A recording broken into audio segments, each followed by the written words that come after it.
And we begin with breaking news. A wanted murder suspect has now been shot by authorities. I'm ANTOINE. And I'm Rashi Vats. Now, this happened on the 2600 block of Calumet Street near the Museum District, and that's where we find Fox 26's Abigail Dye live.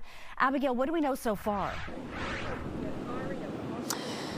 Well, Rashi, this is a very, very chaotic deputy-involved shooting here, and it's still a very active scene as officials try to pick up the pieces of exactly what happened. They called this a moving gun battle that ended with their murder suspect dead here on scene. Now, that suspect they believe to be 25-year-old Dimitri Humphreys. They say they've been looking for him, and they found him here at Riverside Park, sitting on a slide that children usually play on. When they tried to approach Humphreys, they say that he ran and started firing at deputies. And that's when deputies also had to fire back. Now, officials do say that 3 deputies and 2 troopers were involved in this chase and shooting, calling it that moving gun battle. Now, Humphreys was hit and pronounced dead here on scene just behind an abandoned house.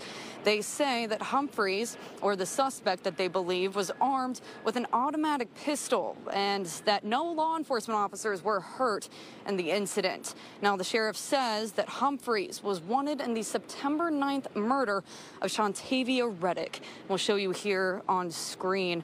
Reddick was a Spring ISD 3rd grade teacher who was trying to help a friend get out of an abusive relationship with Reddick, or with Humphreys rather.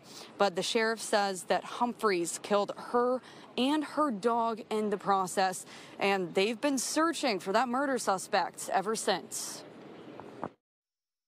Chief stated it led them here to this location. As has already been discussed, they devised a plan to try to bring him safely into custody. There was no one else in the park at the time, and the house that he was approaching was a vacant house where he's now pronounced deceased.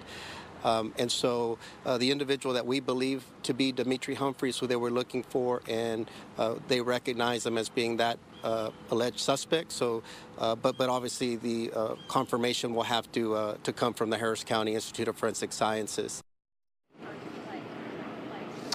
So obviously a very intense and chaotic update we have for you today on that murder case that we've been covering. And like I said, a lot of moving pieces here today on scene, a lot of details to get together. I'll be going through the rest of these interviews and staying here on scene to gather more information. I'll have a live update for you coming up at 6.